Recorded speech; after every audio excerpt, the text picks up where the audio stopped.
right. Good morning, everybody. Hopefully everyone can see me. This is Chuck Lipstrew at the Michigan Agri-Business Association. Hope you all are having a good morning. I hope you brought your own coffee because certainly we're in a little bit of a different situation with the Ag Club. This is, as you can imagine, not the venue that we would have predicted to be hosting our second Lansing Ag Club of the year. For those that remember, we were able to do one back in February, just before this whole emergency started with the Michigan Soybean Association, and then we had to take a little bit of a pause. But we are going to get back at it this fall, even if we have to do it virtually. My hope is we'll be able to come together down at the Radisson. They've been fantastic, so I hope we'll be able to see everybody for what will be a little bit more of a normal event here one of these days. But for right now, it is what it is, and here we are on Zoom. Everybody's gotten really good at this, and so we're going to try something new out, which is we've got the Michigan Pork Producers Association sponsoring today's virtual event. Mary Kelpinski, CEO of the Michigan Pork Producers Association. We've also got a live feed to the MSU Swine Farm, which should be kind of neat. Kevin Turner's here on the line.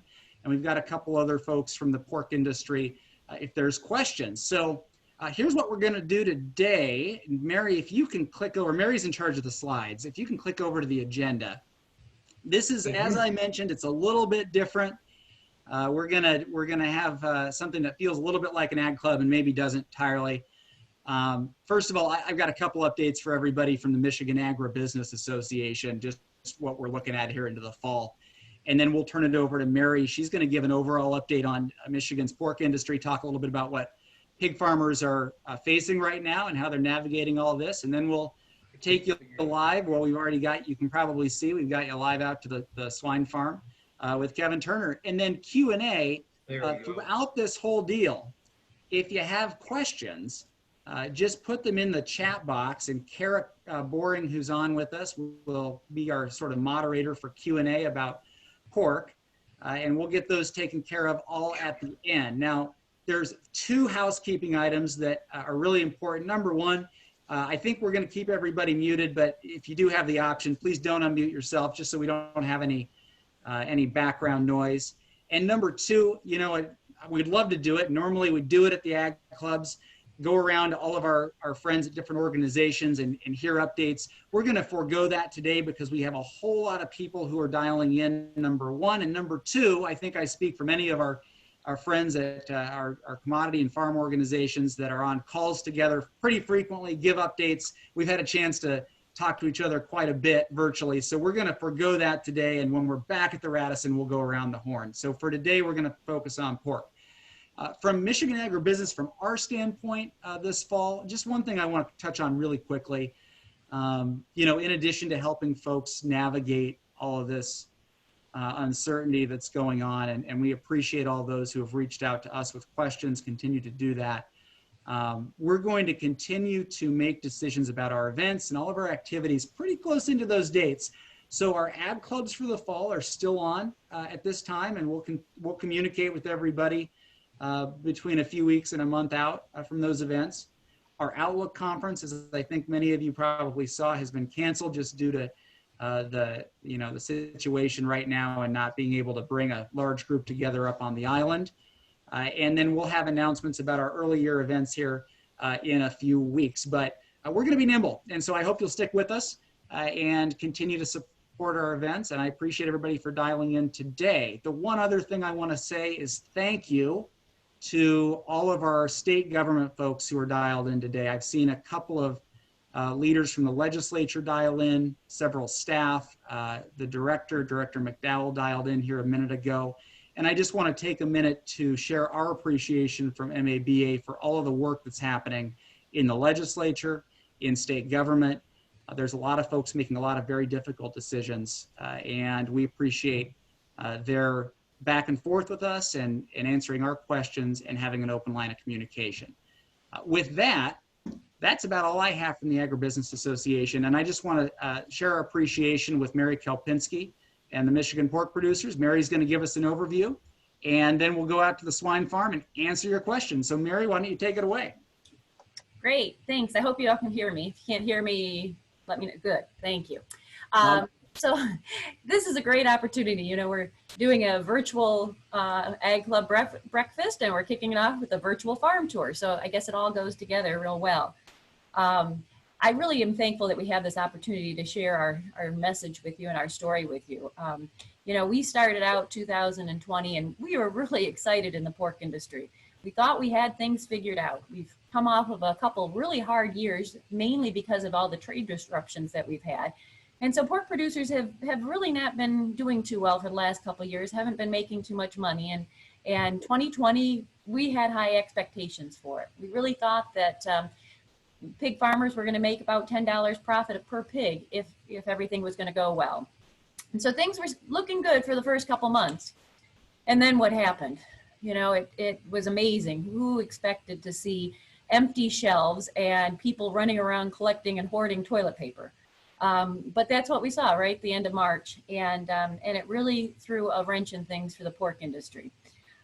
So let's kind of look at really how the supply chain works for the pork industry.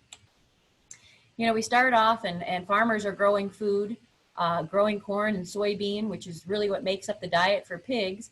And then that corn and soybeans are really put to use feeding our pigs. You know, the farmers raise the food and then we raise the animals. And we've done a really good job of figuring out an efficient way to raise pigs. We've cut down on the environmental footprint that we have and on the length of time that it takes to get a pig from birth to market weight. And when they're ready to go to market, well, then that's what they do. We ship them off to a pork processing plant, and they're USDA inspected. It's a really high quality, safe food supply for all of us in this country and around the world. We do ship a lot of pork around the world. About a third of the pork that we produce in this country goes to export markets. We also send a lot of our pork to food service.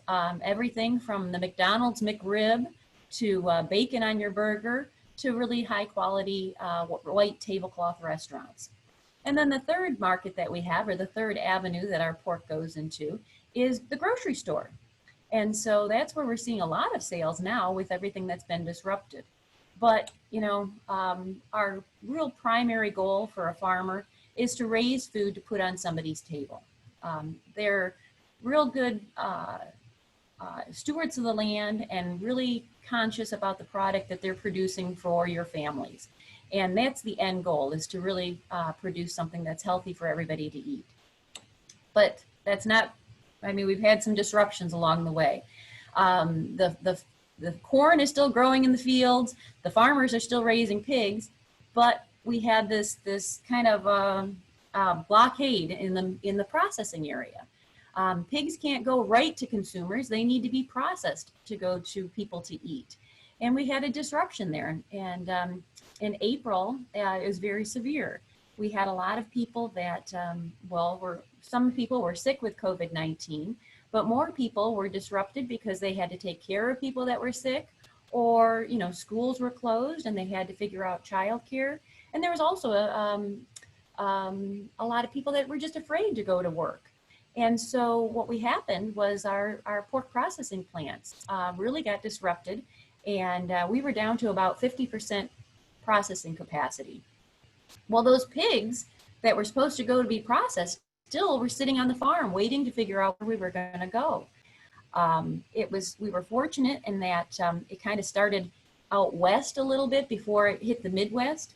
Some of the pork processing plants out in South Dakota had issues before ones closer to Michigan. And so our farmers were really very resourceful. They saw this problem coming, and so they changed the diets of the pigs. Instead of putting pigs on a diet that makes them grow really fast, they put them more on a holding diet so that they wouldn't grow as quick. They started looking around for space for pigs. We want to make sure that we take care of our pigs and we raise them in a healthy, safe environment. And once you start putting more and more pigs in a pen, or the pigs that are in the pen start getting bigger and bigger, we run into some animal welfare issues. And so it was a very big concern for the pork industry. And they were inventive and really worked with a lot of local processors, a lot of farmers markets. They really worked to try to move these pigs through the channels. We've been fortunate in Michigan, and we've been able to do that. Pigs are still backed up across the country. In some states, they've actually had to euthanize pigs and throw away that meat, throw away those carcasses because they couldn't get through the processing. And there's still hogs that are backed up around the country. But in Michigan, I think our producers have been pretty ingenuitive and have been able to move all the pigs through. But that's really disrupted our pricing. And so when there wasn't anywhere to process our pigs really didn't have any value. And so the pork industry is really, really hurting. Right now, they're anticipating that the pork industry is going to lose over $5 billion in this disruption. And so instead of having that $10 a pig profit, we're really looking at some big losses. And that's very hard on our industry. We were fortunate in Michigan because back in 2018, the Clemens Food Group opened a pork processing plant in Coldwater, Michigan. About 2/3 of the pigs that are raised in Michigan go through that Clemens Food Group. And that's one of the newer pork processing plants in the country. And so they are built with some more modern technology. They were very proactive and incorporated new PPE as quickly as they could, and they never closed down. So we were very fortunate we were able to move our pigs. This chart kind of shows you where pigs are processed around the country. And you'll see that third one down, that Smithfield plant in Sioux Falls, South Dakota, is one of the ones that was closed. And so that's a lot of pigs that were supposed to go through that plant. We also had disruptions in Iowa and Indiana. And so there was a lot of plants that we couldn't ship pigs to. But as I mentioned, we're fortunate. We have the Coldwater plant that's owned by the Clemens Food Group. And they do process a lot of pigs, and they stayed open. They had problems with their sister plant in Hatfield, Pennsylvania. That is an older plant. And so there were some disruptions there. But the Coldwater plant we were very fortunate that it was still operating, and we were still able to move our pigs. We do have a sow processing plant down in Hillsdale, Michigan, that takes the older mother pigs, the larger pigs. So we still have that plant that's operational too. I mentioned earlier how important exports were to the pork industry. As I mentioned, about 1/3 of the pigs that are raised in Michigan and around the country are exported. And trade agreements are extremely important to us. When NAFTA, the North American Free Trade Agreement, was signed in '94, that was really about the beginning of our increase in exports. We used to be a net importer of pork. And after NAFTA, you can see that it really took off. And every time we've had a trade agreement since, we've gotten a lot more exports. So the United States is the most efficient pork producer in the world. We have the lowest cost, and we've really figured out how to make a good quality, consistent product. And so that's why our exports have really taken off. Speaking of NAFTA, Mexico is the #1 importer of U.S. pork on volume. So they have a lot of quantity that they take down to Mexico. They like a lot of hams down there. They like a lot of the variety cuts that we don't eat in this country. A lot of questions came up when we had that supply chain disruption, and people were asking, why are we still exporting pork if we don't have enough to eat in this country? And we never ran out of pork in this country. But a lot of the products that we export, not all of them, but a lot of the products that we export are products that we don't eat in this country. And so it actually helps add more value to our pigs. If we can export cheeks and tongues and feet and parts of the pig that really aren't very desirable to people in this country. So Mexico will take a lot of those parts. Japan is has a different taste, and they like the higher value cuts of pork. So they take a lot of the loins. So they're our #1 export market when we look at the value or the amount of dollars that come in from that country. But back to talking about NAFTA, and now of course we have USMCA, the US Mexican Canadian agreement. And in that area, Mexico and Canada really amount for over 40% of the exports of pork. And so it's a really valuable, really important market for us. But you'll see that there are other countries that are important too, and Japan and China are extremely important. And China is a really interesting country to look at. China, up until 2018, had over 50% of the pigs in the world. China has a large population and they like pork. And so they eat a lot of pork. And what happened in 2018 was China broke with a virus, African swine fever. And African swine fever has been endemic in other countries. It, of course, started in Africa, which is how it got its name. And it's been in countries, it's in over 50 countries around the world. But China was big because, as I mentioned, China has about 50%, had about 50% of the pigs in the world and consumed a lot of that pork. So African swine fever is a disease that really has high mortality for pigs. It's a very strong virus that can live in garbage, uncooked garbage. It can live in pork products. And so it's a hard virus to kill. The good news is, well, there's a couple good things. One, we've never had it in North America. We are trying really hard to keep it that way. It is not a human health problem. Pork is still safe to eat that has African swine fever. There's no illness or nothing that will affect people. The problem is what happens to that product when we're done? What do we do with the meat scraps? What do we do with the bones and any product that we don't use? And so we don't want to allow pork to come into this country from countries that have African swine fever, because if it hit our pig herd, we would be in a lot of problem. We would start losing a lot more pigs. And so we've been really instrumental and really vocal about the need to make sure that our Customs and Border Patrol is really doing their job and really has all the people and all of the backing that we can to make sure that we can stop any pork products before they get distributed throughout the country. So the National Pork Producers Council, which we're a member of, was very vocal in getting funding for more beagles. Beagles have a great nose, and they're kind of one of our first lines of defense when it comes to the airports. Sometimes people will want to bring in their traditional food from their home country into this country, or ship product over so that very innocently the people living in the United States can have some of the food that they're familiar with from their home country. But we can't allow that, because we don't know what would happen to a pork product that comes in. If it doesn't get eaten and it gets thrown away, it could get into our pig herd. It could get into the feral swine population. It could get, an employee could take it into a barn and it could get into a commercial operation. So we need to make sure we stop that product from coming in. Another source of that virus coming in is on other products besides pork coming in. We've done research and the virus can actually live in soybeans. We do get some soybeans from from China. That possibly could bring this virus in. And so we really need to make sure that we're checking everything out before it comes into this country and making sure that we don't spread this virus in the United States.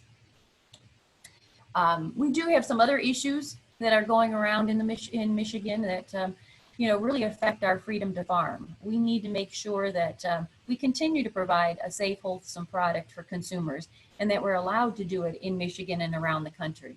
And so one of the problems that we're seeing very recently, as recently as Monday, is some executive orders that are really having impact on agriculture and the pork industry.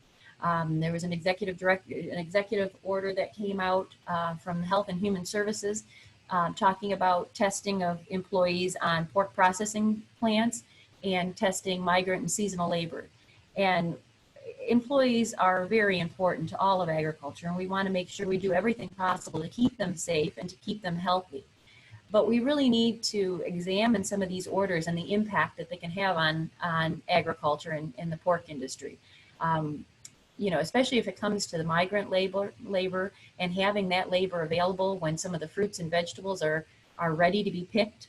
They have a short window of work at different farms, and so some of these new orders can have a big impact on the ability of getting some of our food to market. And same with the processing plants. We do have a lot of PPE and a lot of changes that we've made in the processing plants, and we continue to do everything we can to keep our employees safe and healthy. But we just need to get a little more input on some of these executive orders and how they, the impact that they have on all of agriculture. The other thing that's happening in Michigan that we're very concerned about is the new CAFO permit, or the Confined Animal Feeding Operation permit. It comes up for renewal every 5 years, and this was the year for the new permit to come out. They made a lot of changes. Deagle made some significant changes to the permit late last year, and did have some comment periods, and a lot of agriculture came out and spoke and talked about the changes that were made in that permit. Our concern is the new permit has been issued as of April 1st, it came out. But some of the things that are guidelines in that permit are not really based on science. We're not sure where they got some of the thresholds that they're using. And we're very concerned with all of the issues that we have coming up in agriculture, that this could really cause more farms to exit the industry. And I think we really need to watch out and make sure that as a state and as a country, that we can provide our food for the people that live here, and we don't have to be dependent on other countries. And so it's a balancing act, I understand, but I feel that farmers are the original stewards of the environment, and multi-generational farms are trying to pass the farm on from one generation to the next. And we keep trying to improve how we raise food and how the impact that we have on the environment. And we use a lot of new science and technology to be able to do that. And we need to make sure that our rules and our orders and our permits are in line with science and are something that we can all live with. So those were really the comments that I wanted to make. I want to leave a lot of time so we can get on the farm and you can see how we raise pigs. This is my contact information. As Chuck said, we're monitoring the chat line. So if you have any questions, please put them in chat, and we can stop Kevin at any time and ask him questions, or you can ask me any questions that you want to. We also on the line have Dr. Dale Roseboom, who is a swine extension specialist at Michigan State. So if it gets too hard for Kevin and I, maybe Dale can pipe in too. But I want to make sure we have lots of time to go through the farm. So I want to introduce you to Kevin Turner. He's the swine farm manager out at the MSU Swine Farm, and I'll let him take it over. All right. Well, thank you, Mary.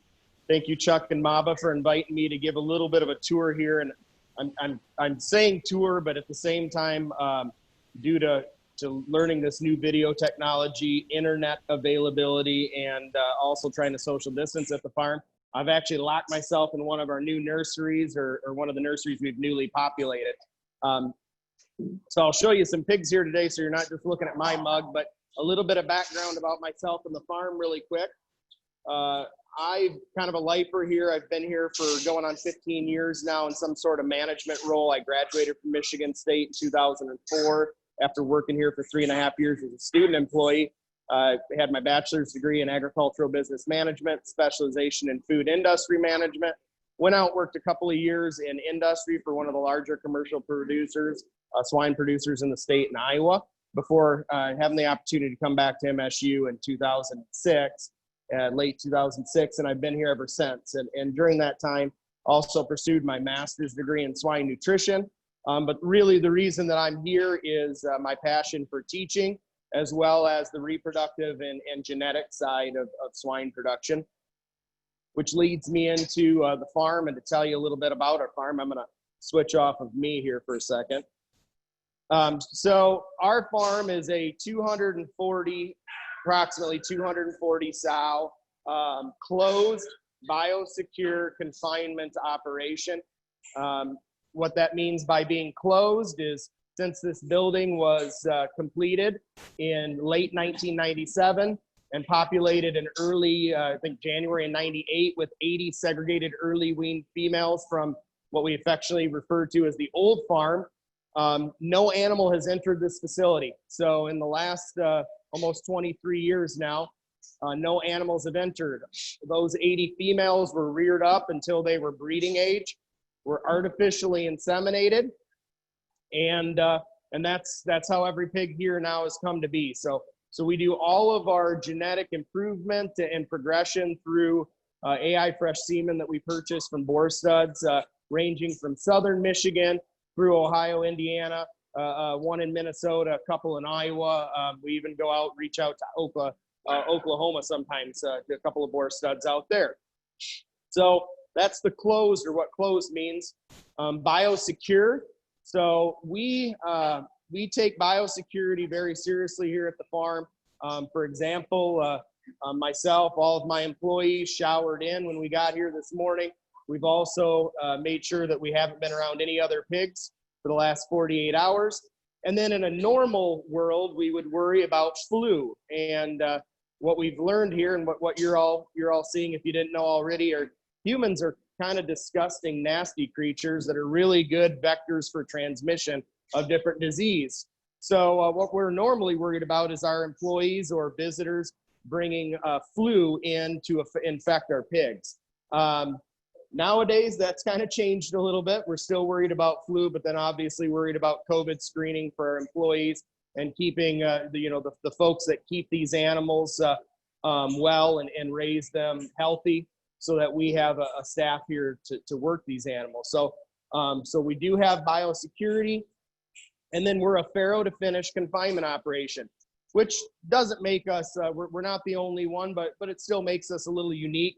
We have all of the major stages of animal swine production on farm, on one site, in one continuous building. So we have a small boar stud. We have a breeding room, gestation barn, what we call farrowing rooms, which are where the sows go to have their babies. Then we come to these nursery rooms, where the pigs, after they've lactated on mom for about a month, will be weaned, and they switch to solid feed, are pinned down here to grow for about another month to 5 weeks before they move on to our grow finishers.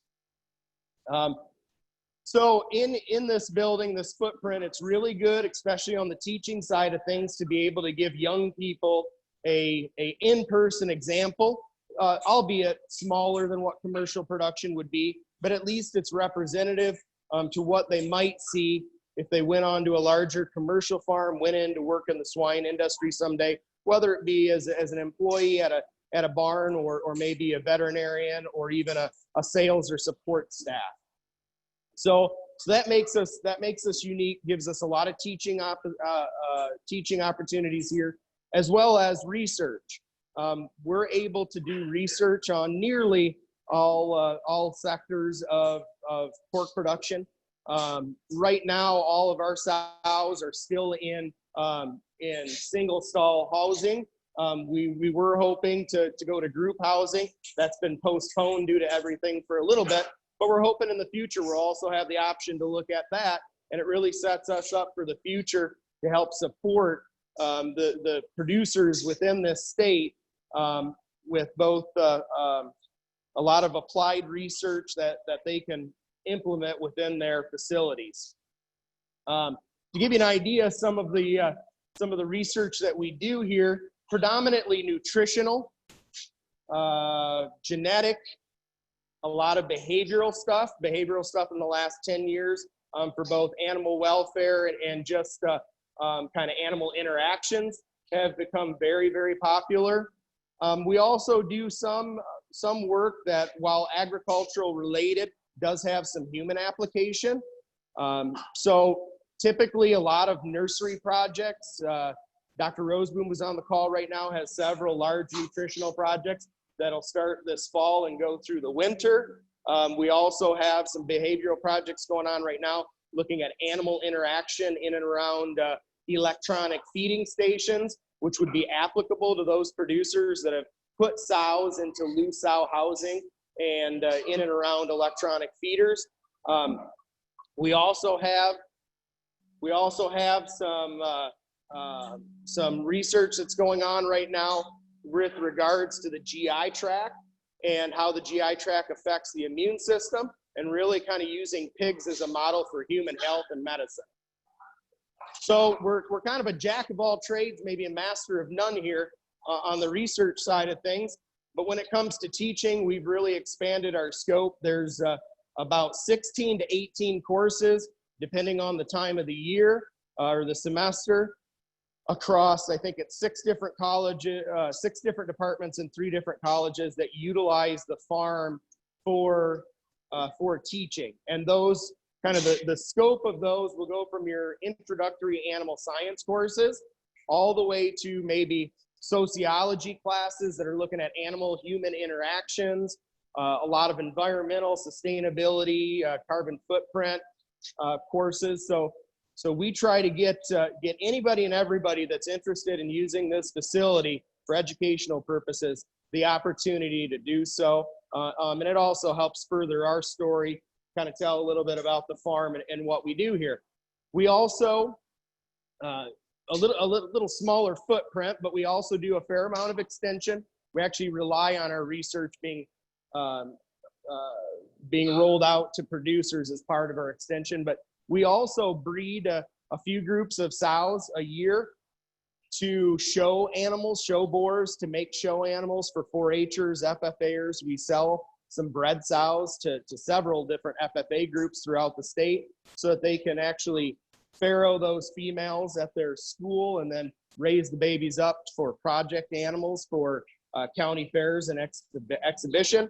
Also do some what I call kind of mini boot camps where producers can come in and learn specific skills from myself and my staff, whether it be fixed time insemination, PCAI, some of the, I guess what I'd call a little newer, flashier technologies that are out there that we're utilizing here at the farm. So that covers our 3, I guess what I call the 3 legs of the stool of our mission, research, teaching, and extension. From there, really the teaching of our students here at the farm. I employ about 6 to 14 students, depending on the time of the year. And then those students, the majority of them will either go to the commercial industry as maybe a herdsman, or they're going to go into vet school and hopefully become a large animal vet, hopefully swine specific, because we could definitely use more swine vets. So with all that said, another kind of side venture that we have here at the farm, we sell a lot of our animals to other research institutions. Our in-state rival down the road there in Ann Arbor is actually one of my largest customers. We take pigs to them every week. They use those animals in a variety of different research projects. A lot of those projects lately has been COVID-19 specific research. So that's just another neat venture that we do. And when that's all said and done, we're still here as pork producers trying to make a product for market. So we market about 2,000 to 3,000 animals a year directly into the food supply. There's another 500 or so that either go to the meat laboratory on campus to be sold as product through them, or to the meat lab on campus for our food stores. We have a contract with food stores here on campus to put local pork product into our dormitories, into the food halls, and also through some special events that occur, some special dinners and whatnot that they put on at the university throughout the year. So I don't know if I'm missing out on anything, and I've kind of panned through the room here. I've seen some questions pop up, but they go away so fast, I didn't catch any to answer. So I got this one, who processes the hogs? So the majority of our hogs actually go to Ruth Packing in Ohio. Ruth likes a smaller animal, a smaller carcass, which actually is a really good option for us. We have a bottleneck here at the farm. We actually don't have enough finishing spaces for the animals that we produce. It's not that we overproduce, it's the fact that at some point when this facility was built, finishing space was cut out of the final project. So in order to produce, to kind of run the animal to the farm to the semi-full production in all the other areas and to fulfill our research mission, a lot of times we actually sell off a fair amount of feeder pigs from each farrowing group. We also sell our hogs at about 235 or 240 pounds to market, rather than the norm, which would be about 285 to 295 pounds. So those are just some things that we do to market the hogs. Otherwise, I tell everybody if a pig's not on research or being used for teaching, they're for sale. So I sell a lot of pigs all the time for small packers within the state, smaller producers that just want maybe 20 pig batches throughout the year to do some small niche marketing. We also go through the meat laboratory. So I hope that answers your question. And if anybody wants to read me, maybe go through some of the other questions I missed. Sure, Kevin, I guess I've got a question that I would like for you to address, and it's about the research and where the funding comes from. And Dr. Roseboom might want to pipe in on this too, but we do have some legislators that are on this call, and we're always, of course, going and asking for money. One of the things that's really important to us is the Michigan Animal Ag Alliance program, and that is something that's a line item that legislators get to look at and determine what kind of money they can put into it.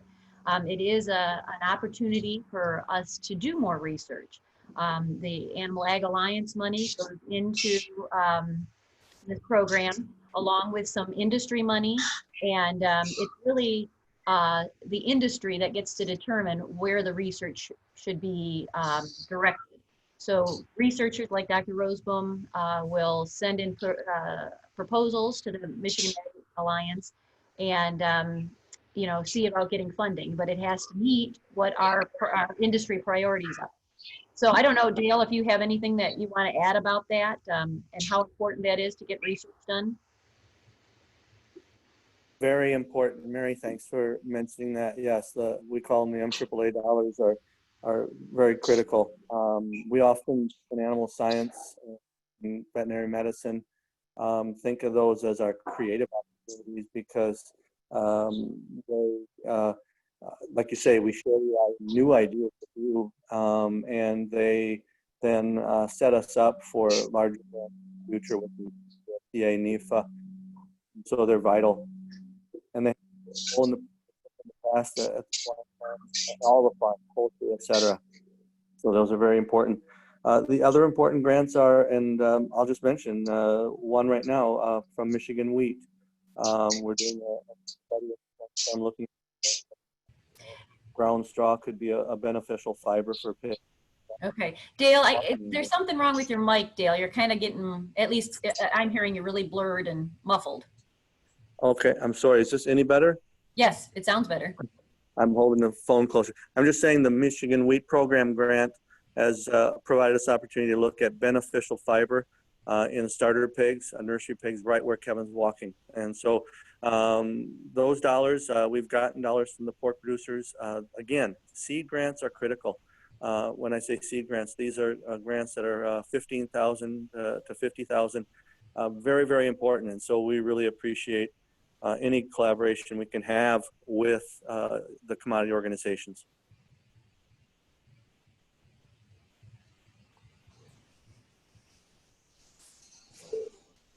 Very good. I think there are some questions about nutrition. Let me see. Yeah, I see one that came in. Can you speak more to the specific nutrition studies that are going on out there at the swine farm? Yeah, sure. Recently here, and I can let Dr. Roseboom chime in too on this because a lot of them are actually his projects. But the big, the big push here in the last, 10 plus years, probably even longer than that, is to decrease our dependence on antibiotics, especially within feed. So a lot of the research, and actually it's going back as far as my master's degree and what I did, I actually looked at antimicrobial alternatives for nursery pigs via water delivery. Dr. Roseboom he was actually my graduate professor too. So we've just built on that. We're doing both. We haven't done a lot of water delivered stuff recently, but a lot more in the feed, some bacillus type stuff, some probiotic. If you watch TV, you see commercials for probiotics. Many of us on this call probably take probiotics nowadays. It's no different than with pigs. So we've been doing a lot of research in those areas. I'll shut up here for a second, let Dr. Roseboom chime in if he wants to go into any more specifics. Sure, Kevin, you summed it up pretty good. We're also looking at some enzymes. We see a lot of interest in developing and finding new enzymes, whether they be for protein digestion, whether they enhance carbohydrate digestion. So we're doing a little bit of work with that. And other potential research projects on the nutrition side is and we're contemplating and looking at revising some finishing space so that we can look at what we call lifetime interactions. In other words, how creep feeding may influence finishing performance, how nursery diets can go again and influence finishing performance. And so we're looking at kind of bigger picture nutrition questions with that, not just what happens in a single phase.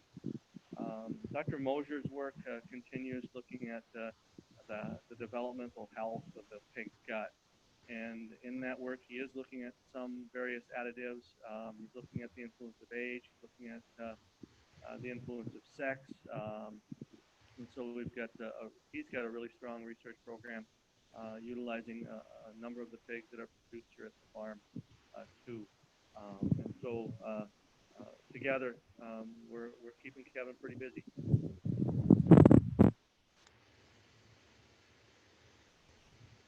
That's great. There was another question I think that Chuck had about some of our emerging markets for exports. I actually serve on an international marketing task force, and so we are constantly looking at new export markets for our pigs. Right now, we're looking at Vietnam and the Philippines as potential markets, growing markets. And again, it's interesting because the products that we use here in this country are not necessarily the products that other countries are interested in. So, so those are some new markets that might be able to utilize some of these cuts that we don't utilize as much here in the United States.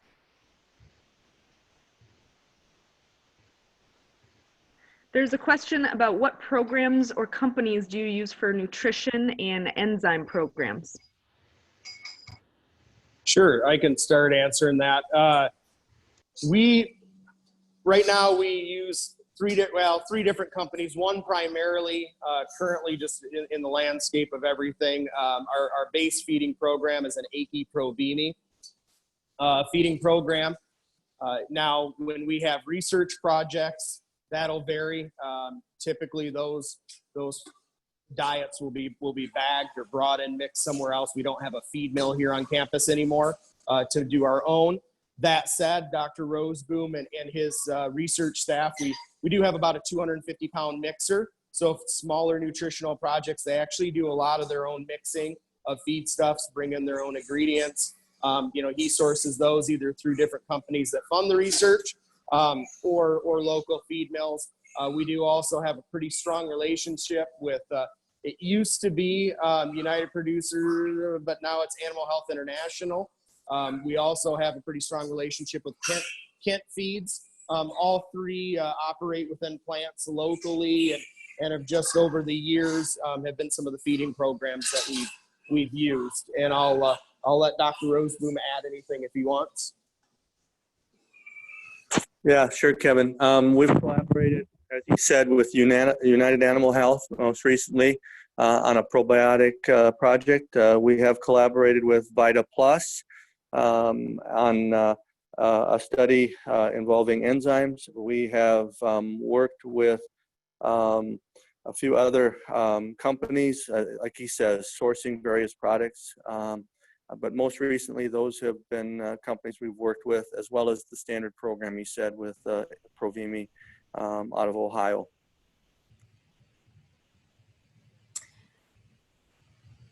One other thing I want to add is, look around that barn and you see how clean it is. And yes, this is a research institute and we're doing a lot of research on the farm, but this isn't unusual. So these pigs have only been in this pen for, was it a couple weeks or a week? And before these pigs were moved in here, this barn was power washed. And that is typical on most farms today. On most of the large commercial operations, before they put pigs into a new barn or into a new room, they go through and they completely power wash it. And so it's all nice and clean, and so we can cut down on any transmission of virus or disease from one group to the next. So I know Kevin mentioned how important biosecurity was, and I hope you're noticing how clean these pens are. But this is how the average farm is today.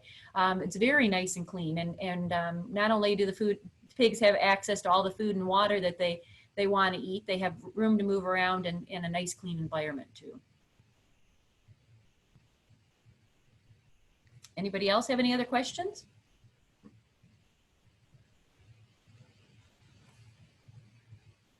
I think we just saw one more come in, and I'll pose it, and then I have one of my own before we close. But referencing the June hogs and pigs report. Did you see that, Mary? And Yes, you okay. can. So let's see. USDA last hogs and pigs report in June shows that we have just shy of 80 million head. With lower prices and the potential for the industry to lose more than $5 billion, are we expecting to see the industry contracting in the next few months to years to get the supply under control? Yeah, that's really that's a good question. We are seeing some contraction. We're seeing a lot more sows going to market. Those numbers are extremely high compared to where they usually are. So that's an indication that farmers are contracting some. Even going into this year, we were anticipating there to be a large supply of pigs. So we thought that processing space was going to be short supply. So we knew we were going to have a hard fall. And so we are seeing some contracting. We're seeing mixed signals though, because China is buying a lot more pork. We are exporting large quantities of pork, but there's a lot of uncertainty even with that June hogs and pigs report.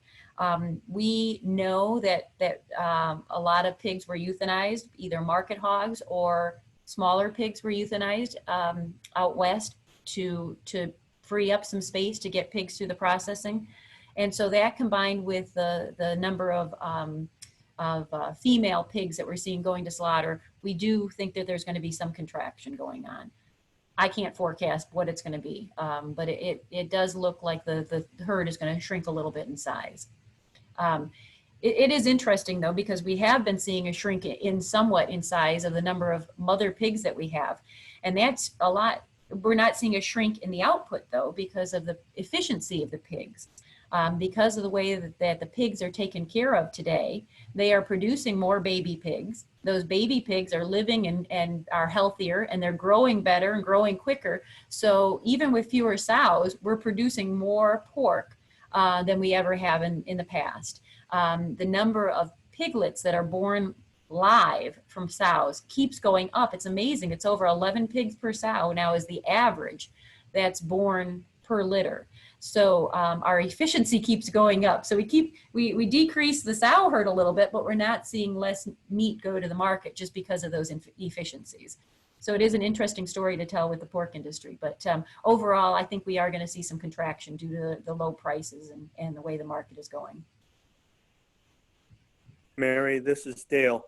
And you may have mentioned it earlier, but aren't we in the pork industry impacted fairly significantly by the changes in the restaurant industry? Sure. That's a very good, thank you, Dale, for bringing that up. So back in March, when all of the restaurants closed, it had a huge impact on the way we market pork. So I showed you those 3 different channels that pork goes into: export, food service, and retail. And pork is processed differently depending on where it's going. For the export market, they're trying to get cuts or parts of pigs that those customers want. And for the food service industry, they're going to use larger boxes of bacon, larger cuts, different cuts than what we're going to see at what we're going to see in the retail, in the grocery store. So that has really been a huge hiccup for us, because the processing lines are really built to provide a product for one of those 3 niches. And when one of those is shut off significantly, and then the food service was the case, we have to figure out how to divert that product. So you might see that when you go to the grocery store, especially in the last months or so, the product that you're seeing in the meat case are a little bit different. Maybe they're not cut as much as they used to be. It might be bigger pieces of meat. And those are things that would have gone to food service, but now they're trying to market them through retail. We are seeing a huge increase in retail sales of pork. A lot more people are cooking pork at home because they find it as a good source of protein, very nutritious, and the price is really good right now. So we are seeing more going to retail, but food service has definitely been a problem for us, and we're trying to work through it. We don't know how long that market is going to be reduced. So it's definitely something we've had to adjust to.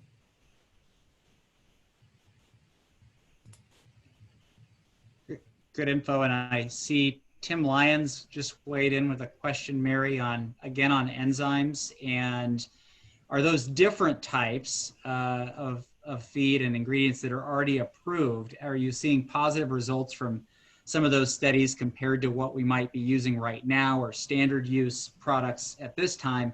And then also Tim asked, as people can see, the potential for viruses or issues in animal feed. Is MSU doing any research on this? Mary, can you speak to any of that? I really have to defer to Kevin or to Dale for that. And this is Dale. Thanks, Tim, for the question. There are just numerous organisms, often many from soil derived. Even within the bacillus strain, there are numerous species. And so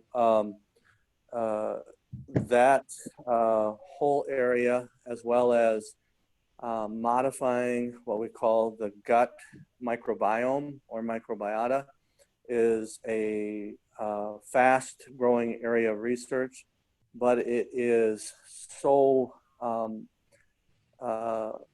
many possibilities that it's hard to narrow it down. And so the work we've done was to look at 4 specific organisms or strains, and so within a bacillus species. And so it's very time consuming, and it takes quite a bit of work and investment. But to answer your other question, yes, we're seeing results, and the results are positive, whether it be growth rate or feed efficiency. But also developmentally, we're seeing that the ability of the pig's gut to resist disease is enhanced by the use of some of these probiotics. The amount of enhancement depends on the initial health status of that pig. In other words, some high health herds, we're seeing a response. We get more challenged pigs on some farms, and you'll see even a greater response. Likewise, on some farms, you won't see a response because you've got a different set of organisms that are challenging those pigs on different farms. And so there's always going to be an assessment of what the current farm status is, what organisms are there, when we start to use some of these other alternative approaches to maintaining and enhancing health. Thanks, Dale. And I'm going to jump back in here. We've got about 7 minutes to the hour, and I know that there are quite a few folks on this call who have a 9 o'clock coming up as well. So I'm just going to say that was the last question, but I do have one other comment that I'd like to make, if you'll humor me, Mary. Sure. You know, we're able to do this live feed to the swine farm thanks to Kevin, and thanks to Pork doing some innovative stuff to work out the feed. I'd like to keep doing this. One of the challenges we're going to run into around the state, I suspect, is the lack of sufficient high-speed broadband to go live to some of these facilities. And Mary, I think that probably holds true for some pig farms that rely on this stuff for technology. I can tell you it certainly applies to our agronomy and our grain handling members around the state. It's a huge issue. There's a lot to focus on, but I do want to call out, we can go live because this farm has solid broadband, and not everybody does. That's something we'll continue to focus on. Mary, anything to add? It's a very good point, because a lot of the technology that we're using on farms relies on broadband and the ability to have those lines of communication. So broadband's really important for our operations. I couldn't resist getting that point in there. Get to go live to some of this stuff. This is cool. So we will, to close us out, we're going to continue to do this. We'll do our very best on Zoom. I know it's not the same as getting to go down to the Radisson and actually see one another. Trust me, I'm excited to actually be able to see people in person again. That will happen someday. Until then, we'll all keep working it. I appreciate everybody for joining us this morning. I want to thank the Michigan Pork Producers Association for sponsoring this event. And we'll be back to you with more on our ag clubs for the fall here coming up. Again, just appreciate your engagement and your joining what was, I think, a really successful and informative event. So thanks again, Mary. Thanks, Kevin. And thanks, Dale. Thanks to everybody. And we'll go ahead and sign off for this morning. Great. Thank you very much. I appreciate everybody chiming in. Thanks for having me. Thanks, Kevin. Thank you.